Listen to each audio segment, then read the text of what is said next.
गोरखिया है रो गोरखिया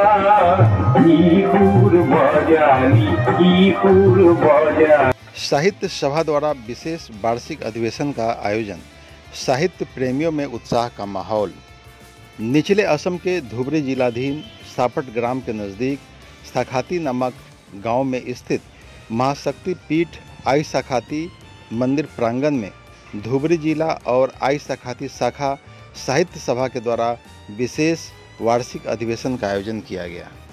इस सभा के दौरान असम साहित्य सभा के केंद्रीय कार्यक्रम गीति कवि पार्वती प्रसाद बड़ुआ का स्मृति दिवस भी बेहतरीन ढंग से आयोजित किया गया।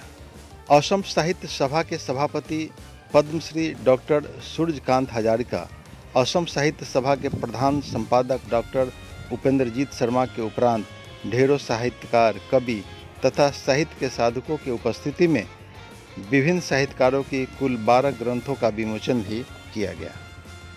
और जेतिया तेवर भातृ भगवती प्रसादर वियोग घटिছিল गए तेवर स्मृति जुगमिया करिबर कारणे অসম সাহিত্য সভাৰ লগত সংলগ্নিত হৈ ভগৱতী প্ৰসাদ বৰুৱা ভৱন সৃষ্টি কৰিছিল, যেটো আমি আজিও গুৱাহাটী কাৰ্যালয়ত ভগৱতী প্ৰসাদ বৰুৱা ভৱন নামেৰে লাভ কৰিছোঁ।